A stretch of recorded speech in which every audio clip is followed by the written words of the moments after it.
Good morning, everybody. Rey Isidro, assignee of record. I'm here for a judgment debtor exam at the Justice Center in San Bernardino. This case arose from the fact that a real estate broker asked an 85-year-old to pay him $50-some thousand for an investment. And it just so happened that he failed to pay him back. So the judgment creditor sued and won a judgment here in San Bernardino. And I'm here to enforce the judgment. Judgment debtor exams are really our most powerful weapon. It is an extremely powerful weapon simply because of one reason: subpoenas. Remember this, subpoenas are something where you go and you order somebody to send you information. For instance, I can subpoena this guy's bank records. I can subpoena the insurance company for their policies. I can subpoena, and I did subpoena his wife. I did subpoena his father and his mother. They didn't appear today, okay? And so guess what? We're gonna go in there, we're gonna talk to him and see what kind of assets he may have or may not have. We're gonna see whether he is willing to pay some or part of the judgment to us. But judgment debtor exams are fun, and you have to look at it as fun. You can't look at it as dreadful.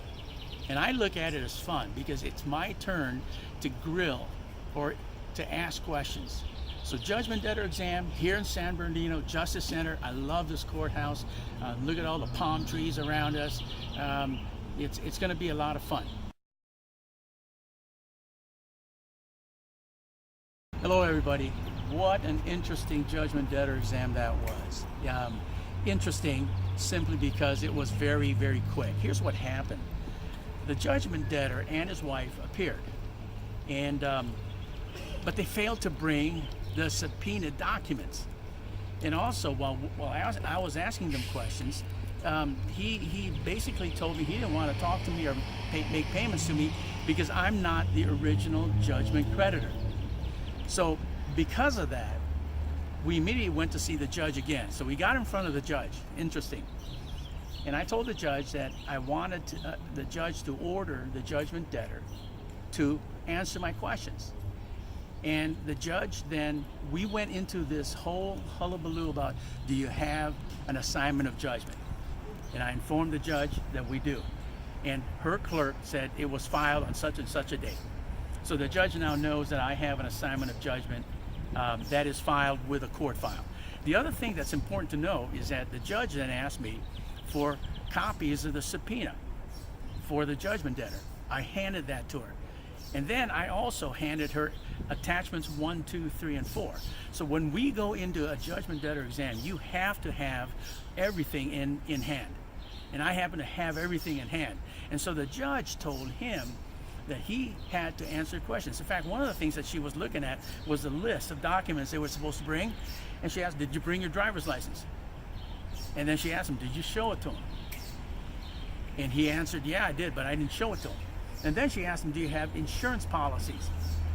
And I was laughing because the judge says, do I have to read everything off here to you? You're supposed to bring everything because this gentleman is trying to get paid on this judgment. Then she went into a whole thing about, bankruptcy, because he was threatening to do bankruptcy. By the way, this guy doesn't realize it, that I'm a secured creditor in his bankruptcy, should he file for bankruptcy. Why? I already filed my UCC JL1 and I filed my abstracted judgment years ago. So he may do that, but he cannot escape me because I'm a secured creditor. Now, the only way to escape that is if he has no assets. But nevertheless, we had to have a continuance of 30 days, I think to June 17, to come back so that he can then bring all the information that was subpoenaed. And it's interesting, I said in the previous video that subpoenas are powerful, and that's why judgment debtor exams are powerful, because we can have subpoenas.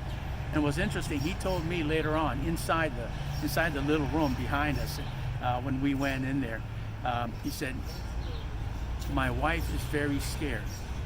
My wife is terrified. Those are sweet words to a guy like me. Why? Because I'm going to subpoena her and her alone if he fails to pay. But the fun part of this business is judgment debtor exams. If I didn't do this judgment debtor exam, guess what? There's no chance that I would make any money. No chance. Now there's a chance. You guys, judgment debtor exams are powerful.